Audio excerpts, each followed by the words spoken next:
오늘 하나님 말씀 여호수아 2장 15절로 2장 24절입니다. 다 찾으시면 아멘 하시겠습니다. 우리 다 같이 합독하겠습니다. 라합이 그들을 창문에서 줄로 달아내리니 그의 집이 성벽 위에 있으므로 그가 성벽 위에 거주하였으리라. 라합이 그들에게 이르되 두렵건대 비추는 사람들이 너희와 마주칠까 하노니 너희는 산으로 가서 거기서 사흘 동안 숨어 있다가 비추는 자들이 돌아간 후에 너희의 길을 갈지니라. 그 사람들이 그에게 이르되 내가 우리에게 소약하게 한 이 맹세에 대하여 우리가 허물이 없게 하리니 우리가 이 땅에 들어올 때에 우리를 달아내린 창문에 이 붉은 줄을 메고 내 부모와 형제와 내 아버지의 가족을 다 내 집에 모으라. 누구든지 내 진문을 나와서 머리를 하면 그의 피가 그의 머리로 돌아갈 것이요 우리는 허물이 없으리라. 그러나 누구든지 너와 함께 집에 있는 자에게 손을 대면 그의 피는 우리의 머리로 돌아오려니와 내가 우리의 이 일을 조사하면 내가 우리에게 서약하게 한 맹세에 대하여 우리에게 허물이 없으리라 하니 라합이 이르되 너희의 말대로 할 것이라 하고 그들을 보내어 마비하고 붉은 줄을 창문에 내리라. 그들이 가서 산에 이르되 비쫓는 자들이 돌아오기까지 사흘을 거기 머물매 비쫓는 자들이 그들을 길에서 두루 찾다가 찾지 못하니라. 그 두 사람이 돌이켜 산에서 내려와 강을 건너 눈의 아들 여호수아에게 나아가서 그들이 겪은 모든 일을 고하고 또 여호수아에게 이르되 진실로 여호와께서 그 온 땅을 우리 손에 주셨으므로 그 땅의 모든 주민이 우리 앞에서 단단히 높돌다 하더라.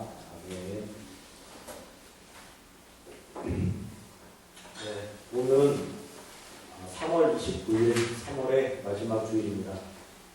사흘 후면은 4월이 되고 그로부터 한 달 후면은 계절의 여왕이라는 5월이 됩니다. 매년 이 구역이 되면 어떤 조직이나 단체 혹은 기관이든 야유회 또는 체육대회 같은 이름으로 단합대회라는 것을 많이 합니다. 겨울에 훔치렸던 가슴을 활짝 펴고 만물의 생기가 돋는 그런 봄의 향기를 맡기고 하면서 함께 살아가는 공동체가 함께나마 즐거운 시간을 보낸다는 것 참으로 좋은 일인 것 같습니다. 그런데 이런 일이 있을 때마다 늘 구호라는 것이 다르게 마련됩니다. 그 행사를 개최하는 이유나 취지 혹은 근본 목적을 가장 짧은 내용으로 압축해서 현수막 같은 것으로 만들고 그것을 본부서 가장 잘 보이는 것에 매달아 놓습니다. 이때 가장 많이 등장하는 구호가 무엇인지 아십니까? 바로 무슨 가족 하나됨을 위한 야유회 또는 무슨 가족 하나됨을 위한 체육대회입니다. 아마 많이 보셨을 겁니다. 모두가 하나 되자고 외치면서 이런 행사를 기획하고 진행하는 것입니다. 그런데 그런 행사를 통해서 사람들이 과연 하나가 될 수 있을지 저는 솔직히 의문이 가시지를 않습니다. 왜냐하면 모든 사람들이 그 행사에 자발적으로 참여하는 게 아니기 때문입니다. 물론 기쁜 마음으로 즐거운 마음으로 참석하는 분들도 계시지만 정말로 마지못해서 억지로 상사 눈치 보기 때문에 할 수 없이 참석하는 사람들도 많이 있기 마련입니다. 또 매년 12월이 되면 세상에서는 막년회라는 이름으로 혹은 송년회라는 이름으로 각종 모임들이 많이 열립니다.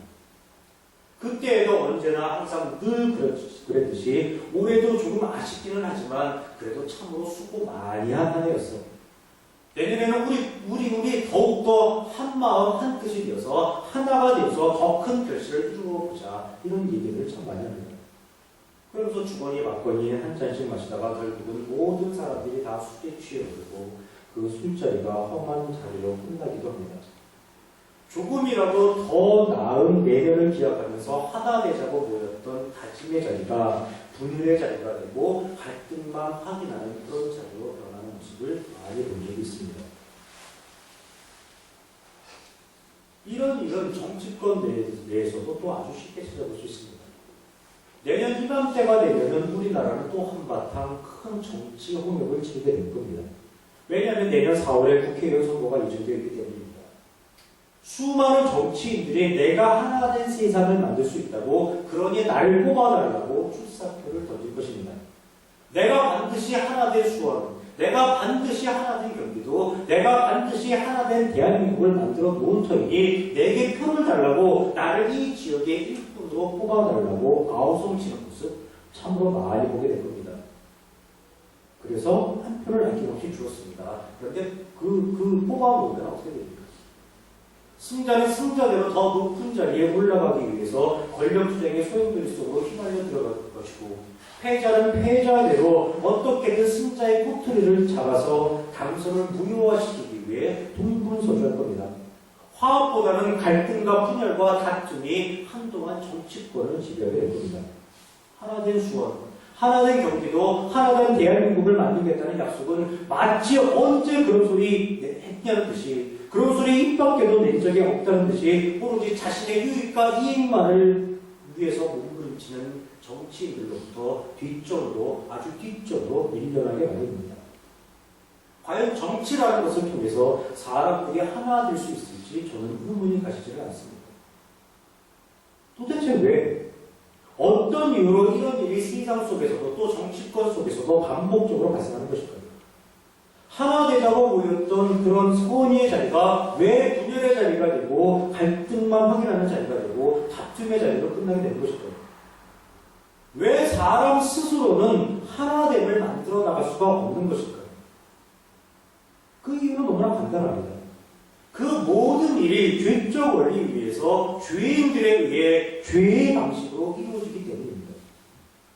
앞서 말씀드렸지만 세상은 하나됨을 위하기 위해 하나됨을 위한 체육대회, 송년회들과 같은 그런 모임을 끊임없이 개최를 합니다. 그 자리가 분열의 자리가 되고 다툼의 자리가 되고 갈등만 확인하는 그런 자리가 된다 하더라도 얼마 안 가서 또 이러한 행사를 끊임없이 개최를 합니다. 왜 그렇습니까? 이러한 모임에는 특별한 목적이 있기 때문입니다. 공공단체든 이익단체든 아니면 친목단체든 예외 없이 바로 그 특별한 목적이 있기 때문에 이러한 행사를 끊임없이 개최하게 되는 겁니다. 그 특별한 목적은 무엇입니까? 바로 자신의 유익과 이익입니다. 하나됨을 이루기 위해서라는 구호로 멋지게 포장은 되어 있습니다. 그러나 실상 이 모든 행사는 그 단체의 유익과 이익을 위해서 기획되고 개최되는 겁니다. 혹은 그 단체장의 유익과 이익을 위해서 기획되고 개최되는 것이고, 혹은 그 단체에 소속된 조직원들의 유익과 이익을 위해서 개최가 되는 겁니다. 그래서 자신들의 유익과 이익에 거슬리는 공동의 상대를 만들어서 그 공동의 상대와 싸우며 하나됨을 확인하는 겁니다. 끊임없는 행사를 통해서 그들의 공통의 유익과 이익을 추구하고 있고 한 목표를 향해 나아가고 있다는 것을 계속적으로 확인을 하는 겁니다. 또 동일한 추억이나 소재를 만들어서 그것을 서로 함께 공유하며 서로가 같은 가치, 같은 비전을 추구하고 있다는 것을 끊임없이 확인하는 겁니다. 더불어 살아가는 공동체의 한 일원이라는 것을 지속적으로 확인을 해야 하는 겁니다. 그래야 사람들은 불안하지 않습니다. 그래야 자신도 한 공동체 안에 소속되어서 나 아닌 다른 사람과 그 관계를 맺어나가면서 행복한 삶을 살아가고 있다고 생각을 하는 겁니다. 그러나 그렇게 만들어진 하나됨이 과연 그들에게 진정한 평안과 안식과 자유를 가져다 줄 수 있을까요? 결코 그렇게 될 수가 없습니다. 왜냐하면 그것은 자신의 필요에 의해서 만들어진 것이고 자신의 필요 때문에 유지가 되는 것이기 때문입니다. 즉 죄의 원리에 근거해서 죄의 방식으로 이루어진 것이고 죄의 방식으로 유지되는 것이기 때문입니다. 조금만 이해 경계가 달라지면 그 하나님은 언제든지 산산조각이 나버립니다. 그 조직이 나에게 더 이상 유익과 이익이 되지 않는다고 생각하면 언제든지 그 조직을 박차고 나와버립니다. 그 조직이 추구하는 목적과 비전이 나의 뜻, 나의 이상과 조금만 충돌이 일어나면 더 이상 그곳에 머물 이유가 전혀 없습니다. 또 지금까지는 같은 조직원이었다고 하더라도 그 사람이 더 이상 그 조직에 유익과 이익을 제공하지 못한다면 그 사람을 쫓아내버립니다. 이 세상 속에서 하나님은 사상부각과 전혀 다를 바가 없습니다. 그런데 이런 모습이 세상에만 있는 것이 아닙니다. 불행하게도 하나님의 자녀, 하나님의 성도들이 모인다는 교회에서도 이런 모습을 아주 쉽게 발견하게 됩니다. 5월 가족의 달이나 연말 성탄 때가 되면 가족대학, 혹은 구역대학, 혹은 또 교구대학, 찬양대회, 장기자랑 이런 것들이 참으로 많은 교회에서 열립니다. 어떤 팀은 1등이 되어서 푸짐한 상품을 받기도 하지만 어떤 팀은 예선에서 탈락하고 많은 수모를 당하기도 합니다. 본선 분기에는 올라가 보지도 못한 채 패배의 쓴장만 마시고 가는 경우도 있습니다. 그런데 여러분, 교회에서 이런 행사가 끝났을 때 조용히 마무리되는 경우가 거의 없습니다. 그때부터 소위 뒷담화라는 게 시작됩니다. 그 집은 이번 행사를 목표로 남몰래 연습을 했다는 등 1등만 하면 뭐해 그 사람의 신앙은 형편없다는 등 평소에는 모습을 보이지 않다가 이런 행사 때만 되면 모습을 드러낸다는 등 남부럽지 않게 잘 사는 그런 집안에 1등을 준 교회가 은혜롭지 못하다는 등 이런저런 뒷담화가 아주 화려하게 펼쳐집니다. 이런 뒷담화는 교회 모든 행사 때마다 예외 없이 등장하게 마련입니다. 하나님 안에서 하나 되자고 모였던 그 축제 자리가 시기와 질투와 분열의 자리로 변하는 것을 아주 많이 보셨습니다. 교회도 결국 예외는 아닙니다.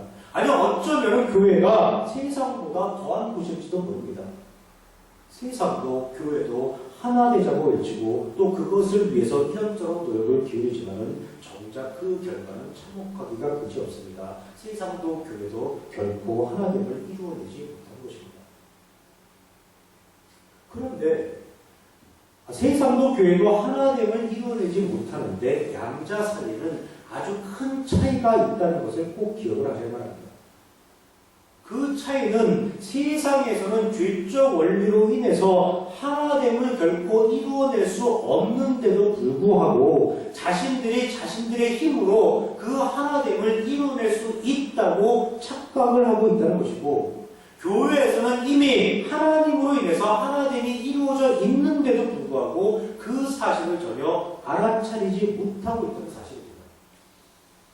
이 세상은 사람 스스로가 전혀 이룰 수 없는 것을 이루어 보려고 미련을 떨고 있는 것이고, 교회는 이미 되어져 있는 것을 전혀 알아차리지 못한 채 스스로 만들어 보려는 그런 미련을 떨고 있다는 겁니다. 누가 더 바쁩니까? 누가 더 한심합니까? 교회가 더 바보고 교회가 더 한심한 것입니다. 세상은 없는 금은보화를 찾아 나서지만 교회는 옆에 있는 바로 옆에 금은보화가 있는데도 그것을 알아차리지 못하고 다른 금은보화를 찾아서 엉뚱한 길로 나서니까 교회가 더 한심한 것이고 교회가 더 바보 같은 짓을 하고 있다는 겁니다. 혹시 이런 질문을 하실 수가 있습니다. 교회에서는 이미 하나님으로 인해서 하나됨이 이루어져 있다고 이야기를 했는데 그 증거가 어디에 있냐고 이렇게 물어보실 수가 있습니다. 그 증거가 에베소서에 기록되어 있습니다.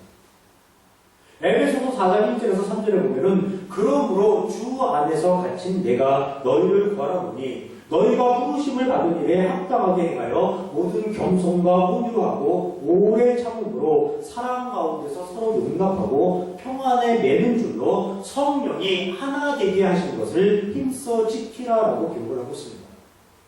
바울 사도는 성령이 하나 되게 하신 것을 힘써 지키라라고 이야기를 합니다. 하나가 되어라가 아닙니다. 우리 모두 하나가 되자가 아닙니다. 하나 되게 하신 것을 힘써 지키라라고 이야기를 하고 있습니다. 왜 그렇습니까? 하나님으로 인해서 이미 하나됨이 우리에게 이루어져 있기 때문입니다. 교회는 성도는 하나님께서 이미 이루어주신 하나됨을 그저 힘써 지켜내기만 하면 되는 것입니다. 그런데 하나님의 일하심으로 인해서 이미 우리가 하나 되었음을 알고 있어야 하는 교회가 그 사실을 전혀 인식하지 못한 채 우리 스스로 하나됨을 이루어 보자고 바보 같은 게 한심한 게 미련한 짓을 하고 있습니다.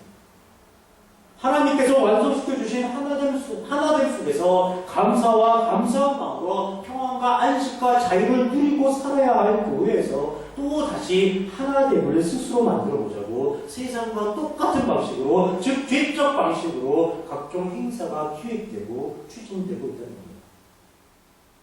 거의 모든 교회에서 1년 내내 연중무휴로 기도회, 부흥회, 선교대회, 전도대회, 사경회, 바자회, 체육대회, 야유회, 찬양대회 각종 행사가 끊임없이 기획되고 실행에 옮겨집니다. 그리고 이때 가장 많이 등장하는 구호가 무엇입니까? 바로 하나님 안에서 하나 되기 위하여입니다. 아니면 예수님 안에서 하나 되기 위하여입니다. 그리고 그때마다 모든 성도가 참여할 수 있도록 격려도 하고 설득도 합니다. 때로는 협박도 스승질 않습니다. 교회에 순종을 하면서 적극적으로 그 행사에 동참하시는 분들은 정말로 힘들어 죽을 지경입니다. 함께 하시지 못하는 분들은 비록 육체적으로는 덜 공부할지 모르지만 심정적으로는 영 게으르지가 않습니다. 이러다 교회 안에서 밀려나는 것은 아닐까? 교회 안에서 소외되는 것은 아닐까? 별별 이상한 생각이 다 듭니다. 이래도 안 편하고 저래도 편하지는 않습니다. 하나님을 믿고 의지한다는 것이 힘이 되고 위로가 되어야 함에도 불구하고 오히려 불편함만 가져오게 되는 겁니다. 그런데 더 웃기는 것은 하나님 안에서 하나 되기 위하여 혹은 예수님 안에서 하나 되기 위하여 진행된 이 행사에서 하나님과 예수님은 정작 찾아볼 수가 없다는 것입니다. 하나님을 배우는 것이 아니라 언제나 사람만의 행사로 끝나버리는 경우가 허다합니다. 한 행사가 끝나면은 그 행사를 아무 탈 없이 끝난 것에 대해 그저 안도할 뿐입니다. 그리고 곧 또 다른 행사를 기획을 합니다. 교회에서 왜 이렇게 끊임없이 행사를 반복적으로 진행을 하는지 아십니까? 그 이유가 아주 간단합니다. 성도가 다른 교회로 눈돌릴 틈을 주지 않기 위해서입니다. 즉 성도가 다른 교회로 떠나가지 않도록 단속하기 위해서 끊임없이 행사를 기획하고 행사를 진행하는 것입니다. 물론 겉으로는 성도의 영적 성숙을 위해서라고 포장을 합니다. 겉으로는 하나님 나라의 확장을 위해서라고 포장을 합니다. 그러나 속마음은 그렇지 않습니다. 교회의 유지와 교회의 성장을 위해서 성도들의 헌신, 성도들의 헌금, 성도들의 열심을 이끌어내는데 가장 큰 목적이 있는 겁니다. 이런 것이 하나님께서 원하시는 하나님일까요? 이런 것이 하나님께서 원하시는 교회의 참모습일까요? 그런 식으로 성도를 단속하고 그런 식으로 성도의 행동을 이끌어내면 과연 모든 성도가 하나님 안에서 교회 안에서 하나가 될 수가 있고 우리의 삶이 행복한 삶으로 이어질까요? 하나님만이 계셔야 하고 하나님만이 남아야 하는 교회 행사에서 정작 하나님은 찾아볼 수 없고 오로지 성도의 행위만이 강조되는 이 불편한 진실. 교회가 정말 이래도 되는 걸까요? 아시는 분은 아시겠지만 오늘은 기독교 절기상으로 종려주일이라고 부르는 날입니다. 그리고 다음 주는 부활주일입니다. 종려주일. 마가복음 11장 설교할 때 잠깐 말씀드린 적이 있었습니다. 예수님께서 나귀의 새끼를 타고 예루살렘에 입성할 때 많은 사람들이 들에서 맨 나뭇가지를 기에 펴고 또 그 나뭇가지를 흔들면서 예수님을 맞이했습니다. 이때의 나무가 종려나무라고 해서 종려주일이라고 부릅니다. 오늘은 또 종려주일이기도 하면서 고난주간의 첫날이기도 합니다. 예수님께서 이 땅에 오셔서 보낸 마지막 한 주간에 겪으셨던 일이 체포당하시고 재판을 받으시고 채찍을 맞으시고 가시면류관을 쓰시고 십자가를 지시고 십자가에 못 박히시고 십자가에서 죽으시는 고난의 연속이었다고 해서 고난주간 혹은 순환주간이라고 부르는데 오늘이 종려주일이자 그 고난주간이 시작되는 첫날이 되는 겁니다. 그런데 1년 중 이 고난주간에 교회 행사가 가장 절정을 이룬다고 해도 과언이 아닙니다. 대부분의 교회에서는 특별 새벽 기도회, 특별 심야 기도회, 하루 한 끼 금식하기, 미디어 금식하기, 기호식품 금식하기 등 각종 프로그램을 만들어 놓고서 그 프로그램에 적극적으로 동참할 것을 권면합니다. 그것을 통해서 우리가 우리를 위해 십자가에 위해서 죽음을 맞이하신 예수님의 고통을 조금이나마 느껴보도록 하고 또 그렇게 해서 무뎌져가는 우리의 신앙심을 회복하는데 그 목적이 있을 거라고 생각을 합니다. 그런데 그냥 형식적인 행사로 그치는 경우가 대부분이고 그 부작용도 또한 만만치 않다는 데 심각한 문제가 있습니다. 저는 이 무렵이 되면 개인적으로 아주 아픈 기억, 슬픈 기억 속으로 빠져들게 됩니다.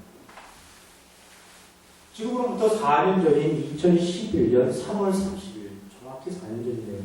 금요일에 일어났던 일입니다.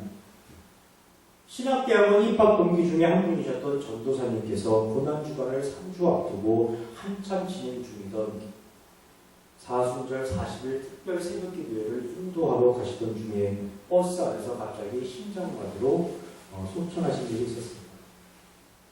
워낙 새벽이라서 버스 기사 위에는 아무도 없었고 그래서 돌보아주는 이 한 사람도 없이 그분은 아주 쓸쓸하게 버스 안에서 심장마비로 죽음을 맞이하셨습니다. 그분의 사망 소식을 듣고 저는 너무나 큰 충격을 받았습니다. 그리고 한동안 아무 일도 하지 못한 채 그저 멍하게 하늘만 바라볼 수밖에 없었습니다. 그리고는 막 화가 치솟기 시작하는 겁니다. 가슴 속에서 알 수 없는 분노가 치밀어 오르기 시작한 겁니다. 이 사회에 대해서, 그리고 한국교회에 대해서, 그리고 소천하신 그 전도사님에 대해서 저도 모르게 화가 치솟는 것을 억제할 수가 없었습니다. 대학에 다니는 아들과 딸을 둔 두 남매의 아버지셨습니다. 사랑하는 아내를 둔 한 지연이셨습니다. 회사를 위해서 밤늦게까지 일해야만 하는 영업직 직장인이셨습니다. 늦은 나이에 손을 받아 어려운 형편 속에서도 기쁨과 즐거움으로 공부하며 하나님으로부터 쓰임받기를 고대하던 당시 51세의 파트타임 전도사셨습니다. 회사에서, 교회에서, 가정에서, 그리고 학업에 누구보다도 열심히셨고 하루 4시간 잠자는 것도 자신에게는 사치라면서 정말 열심히, 정말 성실히 이 세상 살아가시던 그런 분이셨습니다. 사순절 기간 중에는 하루 한 끼 금식하면서 그 시간에 기도를 하시던 그런 분이셨습니다. 사순절 기간 중 밤늦도록 회사에서 일하다가 새벽 1, 2시경에 퇴근해서 잠깐 새우잠을 자고 4시에 일어나 버스를 타고 30분이나 떨어진 교회에 가서 특별 새벽기도회를 인도해야 하는 그런 극한적 생활이 무려 한 달 넘게 계속되고 있었습니다. 그러다가 버스 안에서 심장마비라는 불의의 사고를 당하고 이 세상에서 떠나가셨던 겁니다. 이런 일이 일어날 때마다 흔히 기독교인들이 하는 말이 있습니다. 분명 하나님의 다른 뜻이 있을 거예요. 하나님의 다른 목적이 있을 거예요. 그러나 그것은 분명히 잘못된 일의 것입니다.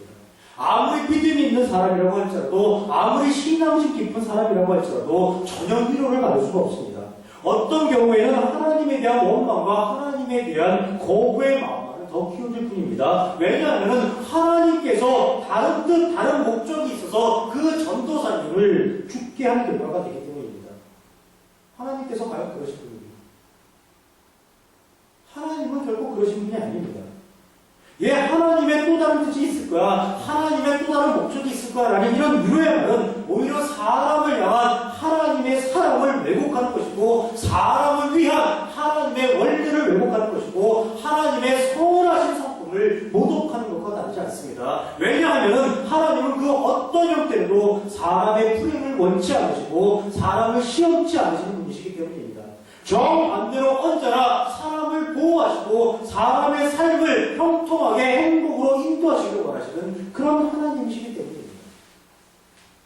그 전도사님이 돌아가신 것은 절대로 하나님의 뜻이 아닙니다. 그 전도사님이 돌아가신 이유는 그 전도사님이 자신의 관리, 자기 관리가 소홀했기 때문입니다. 그 전도사님이 정말 미련했기 때문에 돌아가신 것이고, 저는 그분의 그 미련함과 그 미련함을 부리지 않으면 안 되었던 이 사회와 한국 교회의 현실에 대해서 정말로 많은 분노가 가슴속 끝에서부터 치솟습니다. 저는 그분의 죽음을 비하할 의도가 전혀 없습니다. 아직도 안타까운 심정뿐입니다. 저는 그분의 그 죽음에 교회가, 교회의 절기가, 교회의 행사가 가장 큰 원인을 제공했다는 사실이 그저 안타깝고 그저 답답할 뿐입니다. 여러분 잘 생각을 해보시기 바랍니다. 종려주일 누가 만들었습니까? 하나님이 만들었습니까? 사람이 만들었습니까? 사순절 누가 만들었습니까? 하나님이 만들었습니까? 사람이 만들었습니까? 고난주간 누가 만들었습니까? 하나님이 만들었습니까? 사람이 만들었습니까? 부활주일 누가 만들었습니까? 하나님이 만들었습니까? 사람이 만들었습니까? 모두 사람이 만들었습니다. 모두 교회가 만들었습니다. 하나님께서 만드신 절기가 아닙니다. 특별 새벽 기도회 누가 만들었습니까? 하나님이 만드셨습니까? 아니면 사람이 만들었습니까? 특별 신약 기도회 누가 만들었습니까? 하나님이 만드셨습니까? 아니면 사람이 만들었습니까? 하루 한 끼 금식하기 누가 만들었습니까? 미디어 금식, 기호식품 금식 누가 만들었습니까? 하나님께서 만들었습니까? 사람이 만들었습니까? 모두 사람이 만들었습니다. 모두 교회가 만들었습니다. 하나님께서 만드신 그런 프로그램이 아닙니다. 모두가 사람이 만든 제도이고 모두가 교회가 만든 제도입니다. 그리고 그 제도로 인해서 사람 스스로가, 성도 스스로가 고통과 고난을 겪게 되는 겁니다. 심지어는 죽음을 맞기까지 하는 것입니다. 당연히 이렇게까지 해야 하나? 이런 의문이 들 수밖에 없었습니다. 당연히 신앙생활에 대해서 회의감이 밀려올 수밖에 없었습니다. 과연 하나님께서 사람이 이렇게까지 하는 것에 대해서 너희의 믿음이 실로 가상하구나, 너희가 정말로 기특하구나, 너희가 진실로 나를 기념하는구나, 이렇게 칭찬을 하시고 기쁨으로 여겨주실까요? 결코 그렇지 않을 것입니다. 또 예수님께서는 뭐라고 말씀하실까요? 너희들 지금 뭐하는 거야? 내가 십자가를 지고 죽기까지 하면서 너희의 모든 고난, 너희의 모든 고통 내가 다 가져가 주었잖아. 그런데 너희 지금 뭐하는 거야? 내가 십자가에서 다 이루었다고 이야기해 주었잖아. 그래서 너희에게 평안과 안식과 자유를 다 보장해 주었잖아. 그런데 지금 너희 뭐하고 있는 거야? 이렇게 말씀하시지 않을까요? 예수님은 분명히 이렇게 말씀하실 겁니다. 오늘날 교회가 여러 가지 절기를 만들고 그 절기에 맞춰서 여러 가지 종교행위, 여러 가지 프로그램에 매달리고 집착하는 이유는 하나님께서 우리에게 이미 완성된 세상을 만들어 주셨고 그 세상에서 성도라는 존재가 하나로 연합되어서 온전히 살아갈 수 있도록 이미 만들어 주셨다는 것을 모르기 때문이 아닐까요? 하나님 안에서 우리 모두가 성도라는 이름으로 이미 하나로 연합되어서 이미 온전한 하나됨이 이루어져 있는데 그 하나됨을 애써 부정하고 교회의 다른 목적을 위해서 그토록 성도로 하여금 열심을 내게 하는 것이 아닙니다. 과연 이런 것이 하나님께서 원하시는 하나님의 모습일까요? 과연 이런 것이 하나님께서 원하시는 교회와 성도의 다른 모습일까요? 결코 그렇지는 않을 것입니다. 하나님께서는 절대로 사람이 힘들어하시는 것을 원치 않습니다. 심지어 하나님께서 제정하신 하나님의 절기 때에도 하나님께서는 사람의 수고를 덜어주시기 위해서 여러 가지로 지혜를 동원하시는 그런 분이십니다. 과연 그런지 6월절의 예를 한번 들어보겠습니다. 출애굽기 12장에 기록된 6월절 규례를 보면은 6월절에 어린 양을 먹고 무교병을 먹고 쓴 나물을 먹으라고 하나님께서 말씀하십니다. 오늘은 그 의미에 대해서 자세히 살펴보지는 않겠습니다. 단지 형식만 좀 살펴보도록 하겠습니다. 여러분, 누룩을 넣는 유교병과 누룩을 넣지 않는 무교병을 만드는 것 중에 어느 것이 더 쉬울까요? 당연히 누룩을 넣지 않는 무교병을 만드는 것이 더 쉽습니다. 일거리가 하나라도 줄어들기 때문입니다. 그리고 그냥 쓴 나물을 먹는 것과 그 나물을 맛있게 조리해서 먹는 것 중에 어느 것이 더 쉽겠습니까? 그냥 쓴 나물을 먹는 것이 훨씬 더 쉽습니다. 왜냐하면 역시 일거리가 하나라도 줄어들기 때문입니다. 하나님은 사람들이 힘들어하는 것을 원치 않습니다. 또 어린 양도 마찬가지입니다. 하나님께서는 집집마다 꼭 한 마리씩 어린 양을 반드시 잡으라고 말씀하시지 않았습니다. 출애굽기 12장 4절에 보면은 그 어린 양에 대하여 식구가 너무 적으면 그 집의 이웃과 함께 사람 수를 따라서 하나를 잡고 각 사람이 먹을 수 있는 분량에 따라서 너희 어린 양을 계산할 것이며 라고 이렇게 기록을 하고 있습니다. 이게 무슨 뜻입니까? 쉽게 하라는 겁니다. 어렵게 생각하지 말고 그저 형편되는 대로, 그저 상황되는 대로 쉽게 하라는 것입니다. 중요한 것은 의미를 알고 그 의미를 이해하는 것이지 형식 자체가 아니라는 겁니다. 또 출애굽기 20장 25절에 보면 제단을 쌓는 방법에 대해서 하나님께서 말씀하시는 장면이 있습니다. 내가 우리에게 돌로 제단을 쌓거든 다듬은 돌로 쌓지 말라. 내가 정으로 그것을 쪼면 부정하게 하느니라 라고 이렇게 기록하고 있습니다. 정으로 돌을 다듬으면 실제로 그 돌이 부정하게 된다는 의미가 아닙니다. 고연히 제단을 쌓는다고 수고하고 애쓰지 말라는 것입니다. 그냥 막 돌로 쌓아도 괜찮다는 겁니다. 막 돌로 쌓아도 하나님께서 뭐라고 그러지 않을 테니까, 막 돌로 쌓아도 하나님께서 성내지 않을 테니까, 막 돌로 쌓아도 아무 상관없으니까, 막 돌로 쌓아도 사람들 보호하고 사람들의 삶을 형통하게 이끌어내는데 결코 소홀하지 않을 것이니까 쓸데없이 재단 쌓는다고 고생하고 쓸데없이 힘하게 하지 말라는 겁니다. 예, 하나님은 하나님을 위해서 사람이 수고하고 사람이 고생하고 사람이 애쓰는 것을 전혀 원하지 않는 그런 분이십니다. 그런데 오늘날 교회의 모습은 어떻습니까? 교회는 갈수록 커지고 갈수록 웅장해져만 갑니다. 큰 교회의 목사님이 설교하는 강단은 우리 교회 전체 크기보다도 훨씬 더 크고 훨씬 더 화려합니다. 당연히 그 시설을 온전히 유지하기 위해서 사람의 힘을 필요로 하게 되어 있습니다. 그 힘 누가 제공합니까? 다 성도가 제공합니다. 예배 형식 역시 갈수록 웅장해지고 갈수록 치밀해지고 갈수록 정교해집니다. 오디오, 비디오, 각종 조명 등 최첨단 과학 장비가 총동원되고 있습니다. 당연히 그것을 위해서 수고하고 고생하는 사람들이 필요로 합니다. 그 수고와 고생 누가 감당합니까? 다 성도가 감당합니다. 교회 안에서만 그런 게 아닙니다. 교회 밖에서도 마찬가지입니다. 많은 사람들이 운전 요원으로, 주차 요원으로, 안내 요원으로 이리저리 불려다니면서 수고하고 애를 씁니다. 요즘처럼 날씨라도 좋으면 그나마 괜찮지만 한여름 더위 속에서 또 한겨울에서 고생이 이만저만이 아닙니다. 도대체 하나님의 은혜를 느낄 틈이 없습니다. 하나님의 말씀을 듣고 하나님의 말씀을 배울 틈이 없습니다. 주일날 교회에 예배 드리러 가는지 하나님 배우러 가는지 아니면 일하러 가는지 도대체 알 수가 없습니다. 예, 이것이 오늘날 한국교회의 적나라한 현실입니다. 제가 이렇게 이야기를 한다고 해서 혹시 오해하실 분이 계실지는 모르겠습니다. 괜히 큰 교회에 들어와서 그런 거 아니야? 괜히 큰 교회에 시기하고 질투하는 건 아니야? 아닙니다. 부럽지도 않고 시기하지도 않고 질투하지도 않습니다. 다만 우리나라 기독교 성도의 많은 부분을 싹쓸이하고 있는 큰 교회가 온전한 역할을 하지 못하고 엉뚱한 곳에 힘을 낭비하고 허비하는 것이 너무나도 안타까워서 제가 이런 말씀을 드리는 겁니다.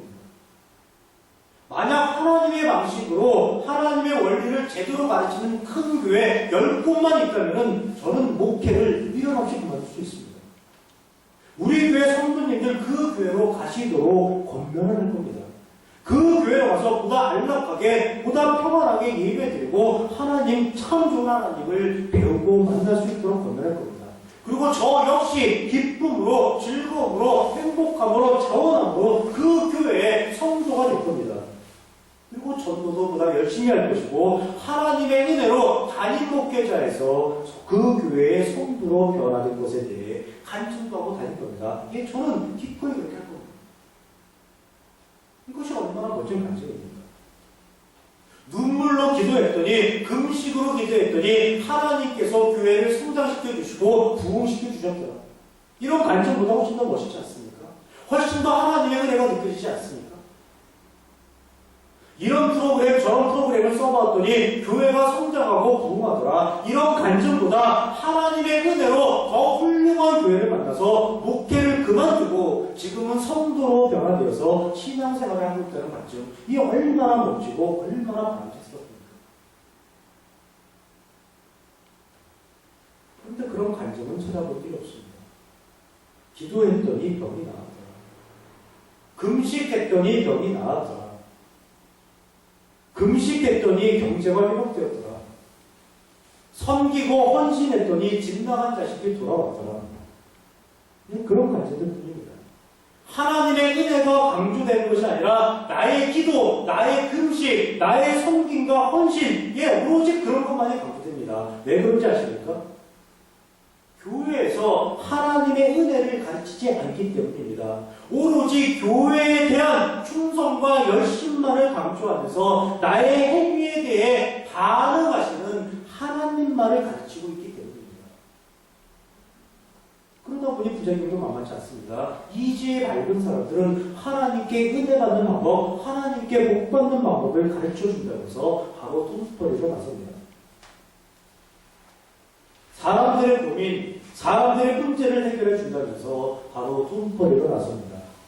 여기서 조금만 더 나가면 어떻게 됩니까? 여기서 조금만 더 나가면 바로 이단이 되는 겁니다. 이단이 생기는 이유 아주 간단합니다. 지금 한국 교회는 아주 극심한 몸살을 앓고 있습니다. 이 몸살에서 회복되려면 어떻게 해야 할까요? 하나님 교회 안에서 하나님의 은혜가 선포되어야만 합니다. 하나님께서 우리를 위해 어떤 일을 하셨고 우리에게 어떤 결과를 이루어 주셨는지 하나님의 은혜가 선포되어야만 합니다. 그리고 하나님의 은혜로 말미암아 변화된 사람들의 건강한 간증이 넘쳐날 때 기독교가 교회가 온전하게 회복되어지리라고 믿습니다. 즉 나의 행위로 인한 것이 아니라 바로 나에게 임한 하나님의 은혜에 대한 증거가 건강한 간증이 되는 것이고 그런 간증이 넘쳐날 때 기독교는 온전한 모습, 제정된 모습을 찾아 나가게 되는 겁니다. 그런 간증의 예를 들어줄 수 없을까요? 이렇게 묻고 싶은 분이 계실지 모릅니다. 그 예가 오늘 본문에 기록되어 있습니다. 오늘 보면 여호수아 2장 23절 24절 그 두 사람이 돌이켜 산에서 내려와 강을 건너 눈의 아들 여호수아에게 나가서 그들이 겪은 모든 일을 구하고 또 여호수아에게 이르되 진실로 여호와께서 그 온 땅을 우리 손에 주셨으므로 그 땅의 모든 주민이 우리 앞에서 간담이 욕도이다 하더라. 그들이 겪은 모든 일을 구하고 지금 여호수아에게 두 정탐꾼이 여리고성에서 일어났던 모든 일을 보고하고 있는 중입니다. 그러나 단순한 보고가 아니라 하나님께서 하신 일을 여호수아에게 간증하는 것입니다. 라합이라고 하는 그 기생의 집에 우연하게 들어가게 된 일, 두 정탐꾼을 그 잡으러 온 여리고 군사들로부터 라합이 숨겨주었던 일, 하나님과 이스라엘 민족에 대해서 여리고 백성들이 어떻게 생각하고 있는지 라합으로부터 들은 이야기, 그리고 라합과 그녀의 가족을 살려주기로 한 약속, 그리고 산속에 사흘 동안 숨어 있다가 무사히 돌아온 것까지 조목조목 여호수아에게 간증을 하고 있는 것입니다. 그런데 제가 왜 정탐꾼들이 한 이야기를 보고라는 표현보다는 간증이라는 표현을 사용하느냐? 그 이유는 여호수아 2장 24절 말씀 때문입니다. 진실로 여호와께서 그 온 땅을 우리 손에 주셨으므로 그 땅의 모든 주민이 우리 앞에서 간담이 목도이다라는 내용 때문입니다. 물론 이 내용에 앞서서 두 정탐꾼은 그들이 겪은 모든 일을 고했다고 성경을 기록하고 있습니다. 그들이 겪은 일만을 고했으면 그것은 분명히 보고입니다. 그러나 두 정탐꾼은 단순히 그들이 겪은 이야기만을 한 것이 아니라 하나님께서 하신 일, 즉 여호와께서 그 온 땅을 우리 손에 주셨으므로 그 땅의 모든 주민이 우리 앞에서 간담이 녹도이다라고 진술을 하고 있는 것입니다. 그들은 여리고 백성들이 우리를 두려워하고 있는 것 같더라. 여리고 백성들이 우리가 언제 공격할지 전전긍긍하고 있더라. 그리고 여리고 백성들이 나름대로 전쟁 준비를 하고 있는데 아주 빈틈이 많더라. 이렇게 자신들의 생각, 자신들의 목격담, 자신들의 무용담을 얼마든지 이야기할 수 있었습니다. 그리고 그렇게 했을 수도 있습니다. 그러나 그들이 내린 결론은 여호와께서 그 온 땅을 우리 손에 주셨으므로 그 땅의 모든 주민이 우리 앞에서 간담이 녹도이다라는 결론입니다. 하나님께서 하셨다는 것을 강조하는 것이고 하나님께서 함께 하시기에 더 이상 두려워할 필요가 없고 하나님께서 함께 하시기에 더 이상 걱정할 필요가 전혀 없다고 여호수아에게 이야기하고 있는 겁니다. 이 보고 이 간증을 들은 여호수아는 어떻게 생각을 할까요? 하나님께서 내게 강하고 담대하라 그리고 두려워하지 말라고 말씀을 하셨는데 과연 그렇게 치밀하게 준비를 해놓으셨구나 이렇게 생각하지 않을까요? 하나님은 과연 말씀으로만 그치시는 분이 아니라 실제로 그렇게 역사하시는 분이시구나 이렇게 생각하지 않겠습니까?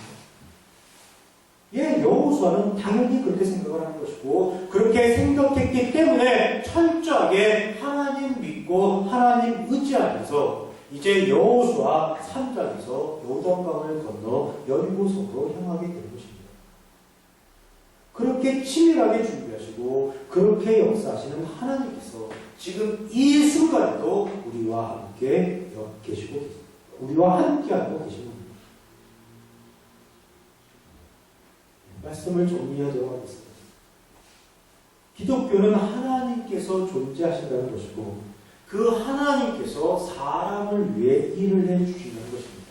그래서 기독교를 은혜의 종교라고 하는 것입니다.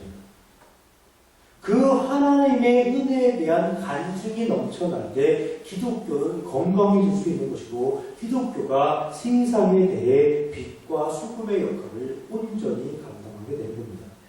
기독교는 하나님께서 사람을 위해 주시는 종교이지 사람이 하나님을 위해 무엇을 할 수 있다거나 사람이 하나님을 위해 무엇을 하는 종교가 아닙니다. 오늘부터 기독교 절기사로 고난주간이 시작됩니다. 많은 교회에서 여러 프로그램을 만들어서 예수님의 고난에 동참하자고 성도들의 여린 감정에 호소를 할 겁니다.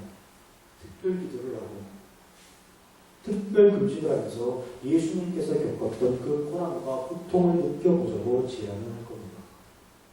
그러나 우리 교회에서는 고난주간이라는 표현을 쓰지도 않을 것이고 그런 프로그램을 만들지도 않을 겁니다. 그 대신에 여러분께 한 가지 부탁의 말씀을 드리려고 합니다.